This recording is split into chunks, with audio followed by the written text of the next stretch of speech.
Wow, ni jagung putih ada yang panggil jagung kayangan. Kenapa? Sebab harga dia sangat mahal. Cik tak pernah beli satu tongkol berharga RM8. Jom kita tanam sendiri. Cik tak nak kongsikan cara semai biji benih paling senang. Kita nak kongsikan macam mana nak padatkan jagung yang kita tanam hanya dalam polybag. Kita juga boleh tanam dalam pasu kawan-kawan, kawasan yang terhad. Tak ada masalah, Cik tak akan kongsikan cara yang paling mudah untuk bagi isi jagung padat. Tapi kawan-kawan kena follow Cik Tak daripada mula hingga habis. Ramai yang suka tanam jagung, tapi bila semai jagung, semai biji benih jagung menghadapi masalah. Kadang-kadang tikus suka makan, kadang-kadang siput kan suka makan.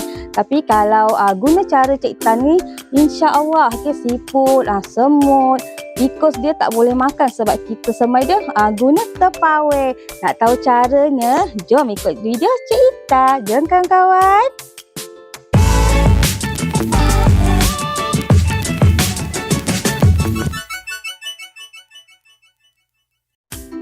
Hai, Assalamualaikum. Selamat datang ke channel Cik Tan Milagro. Untuk video kali ni, tengok opening. Cik Tan duduk dekat pokok jagung. So, untuk video kali ni, Cik Tan nak berkongsi dengan kawan-kawan semua. Cik Tan nak buat perkongsian lah bagaimana kita nak semai biji benih jagung. Jom! Kawan-kawan, pemilihan benih sangat-sangat penting sebab dia menentukan jagung yang kita akan dapat nanti. Nak tahu benih apa yang Cik Tan guna, jenama apa, kawan-kawan perlu follow Cik Tan daripada mula hingga akhir. Sebab dekat hujung video Cik Tan akan tunjukkan benih yang Cik Tan guna. Cik Tan guna jenama apa? Jom! Kawan-kawan, benih jagung ni Cik Tan rendam dia selama setengah jam. Mesti kawan-kawan tanya kenapa benih jagung ni berwarna merah. Warna merah tu sebenarnya anti kulat, untuk melindungi biji benih daripada rosak. Biasanya kalau petani dia akan semai terus ke tanah, jadi tak adalah ulat ataupun serangga-serangga makan biji benih. Itu adalah beza biji benih yang berkualiti dan biji benih yang biasa. Kalau yang biasa kebanyakan kita ambil terus daripada jagung, lepas tu kita semai, Tapi kalau biji benih yang kita beli, biasanya biji benih yang terpilih. Bagi kawan-kawan yang selalu tengok video Cik Tan, mesti tahu, kaedah tisu ni salah satulah cara Cik Tan semai. Lepas kita tutup terpawai, kita akan simpan dia dekat tempat gelap lebih kurang 3 hari. Alhamdulillah, selepas 3 hari biji benih dah bercambah.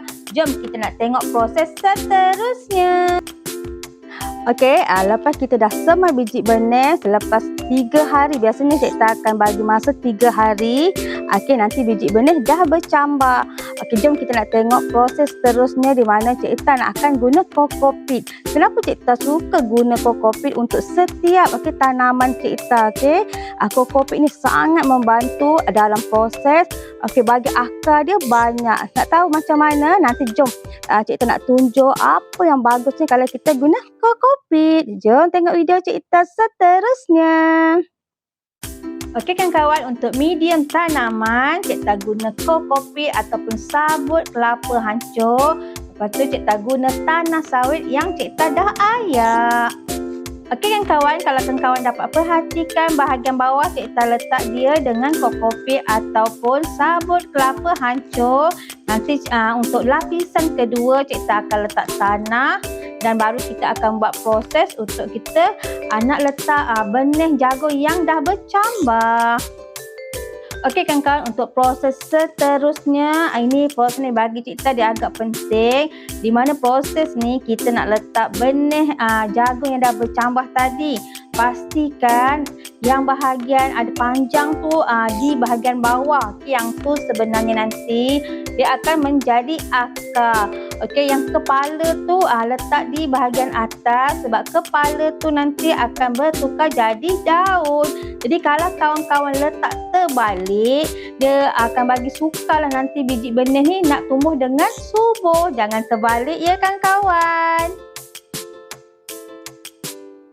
Okey kan kawan, untuk kita nak pindah anak pokok jagung ada dua cara. Satu cara kita akan pindah dalam polybag yang kecil sedikit. Okey, sementara kita nak pindah di dalam bekas yang besar.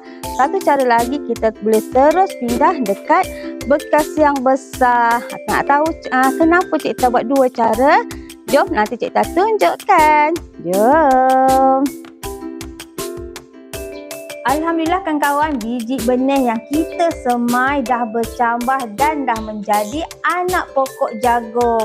Alhamdulillah, dekat sini kita boleh nampak dia hidup dengan sehat. Okey, kalau cikgu memang akan semai dulu, lepas cikgu masukkan dalam tray sebab memudahkan untuk cikgu pindah. Tara, dia keluar seketul je kan kawan, dia tak berselerak. Okey, dia sangat memudahkan proses kita nak cabut dia, nak pindahkan ke pasu ataupun ke dalam polybag. Sebab tu dekat awal video tadi cikgu ada cakap kenapa cikgu sangat suka guna kokopit di bahagian bawah. Okey, dekat sini kawan-kawan boleh lihat itulah fungsi kokopit. Okey, dia memerangkap semua akar-akar, lepas tu dia menyihatkan akar. Jadi bila kita tarik dia seketul, dia tak berselerak. Jom, proses seterusnya kita nak pindah di dalam pasu ataupun dalam polybag. Okey kan, kalau kita tanam dalam pasu ataupun dalam polybag, sebenarnya saiz pasu tu menentukan juga kita punya saiz jagung. Okey, lagi besar pasu sebenarnya dia akan menghasilkan jagung yang besar. Cumanya dekat sini cikgu nak kongsi bagaimana kita nak bagi jagung ni dia padat. Jom ikut video cikgu seterusnya, jangan skip. Okey kan kawan, untuk anak pokok jagung ni kawan-kawan boleh pindahkan dia dalam apa-apa bekas, sama ada dalam polybag, dalam pasu, dalam tong. Cumanya kalau dalam tong, cikgu akan letak bahagian bawah tu rumput-rumput kering. Okey, nanti rumput-rumput kering tu akan bertukar menjadi kompos. Cuma dekat sini kawan-kawan boleh lihat kita semai banyak sangat pokok jagung. Okey, anak pokok jagung, sebabnya separuh daripada pokok jagung ni cikgu hanya tanam dia, cikgu nak makan dia punya putik jagung, dan bunga jantan tu cikgu nak patahkan untuk cikgu nak buat proses pendebungaan. Okey kan kawan, macam mana cikgu nak pastikan pokok cikgu ni sentiasa subur, sentiasa dapat baja yang cukup. Okey, cara cikgu masa cikgu tanam pokok jagung ni, cikgu hanya letak tanah sedikit. Okey, nanti bila cikgu tengok pokok jagung cikgu dah stabil, okey, cikgu akan letak lagi tanah, lepas tu cikgu akan letak baja. So proses ni cikgu akan buat dia berulang-ulang sampai pokok jagung cikgu berbuah. Kalau kita sebut dari segi baja, kalau cikgu semestinya akan menggunakan baja Milagro, sebab baja Milagro ni baja organik. Tapi terpulang kepada cita rasa kita, terpulang kepada kawan-kawan. Okey, kalau tanya cikgu mesti guna baja Milagro Premium. Okey kan kawan, seterusnya cikgu nak berkongsi dengan kawan-kawan bagaimana cara kita nak tarik lebah supaya datang dekat pokok jagung cikgu. Nak tahu tak caranya? Okey, ikut video cikgu seterusnya. Bunga memainkan peranan yang sangat penting. Jom cikgu tunjukkan. Okey kan kawan, kalau cara cikgu akan letak bunga di celah-celah pokok jagung. Sebabnya serangga ni kan kawan, terutama lebah, dia sangat tertarik dengan bunga. Nak tengok? Okey kan kawan, bila lebah datang dekat pokok jagung kita, okey, dekat sini akan berlaku proses pendebungaan semula jadi. Okey, rezeki lah kan kawan kalau ada lebah. Sebab jagung ni cikgu tanam di tepi-tepi rumah, kadang-kadang tak ada lebah.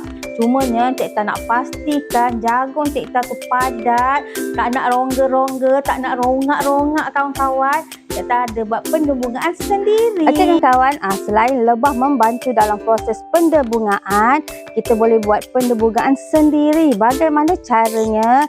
Jom ikut Cik Din, dia akan tunjuk pada kawan-kawan semua. Semoga video ini bermanfaat untuk kawan-kawan. Okey kawan-kawan, pagi ni kita akan buat proses pendebungaan untuk jagung. Ini yang saya dah pakai patahkan, dan kita akan letakkan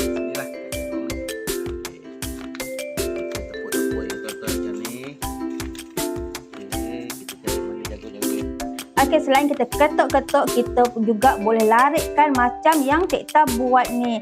Sebab tu tadi cikta ada bagi tahu cikta akan tanam pokok jagung ni banyak sebabnya cikta nak buat proses ni. Alhamdulillah kawan-kawan, sebab sebelum ni cikta pernah tanam jagung. Bila cikta buat proses ni, jagung cikta jadi padat. Percaya atau tidak, nanti cikta nak tunjukkan. Okey kawan-kawan, ni adalah cara cikta sebab cikta tanam jagung ni dekat tepi-tepi rumah. Tapi kalau kawan-kawan tanam jagung dekat ladang, tak payahlah buat cara cikta ni sebab bila dekat ladang kawasan tu besar kan kawan, pengsan lah kalau kita nak buat pendebungaan sendiri. Biasanya dekat ladang, kawasan dia luas dan angin selalu ada. Jadi dekat situ memang proses pendebungaan akan berlaku secara semula jadi. Okey kan kawan, tu kita tak ada kerja lah tu. Cikta buat tocang dekat jagung kan. Okey, sebenarnya jagung cikta ni dia tak ready lagi untuk kita petik. Cuma cikta kopek ni nak tunjuk pada kawan-kawan. InsyaAllah cara yang cikta kongsikan tadi boleh menghasilkan jagung yang padat.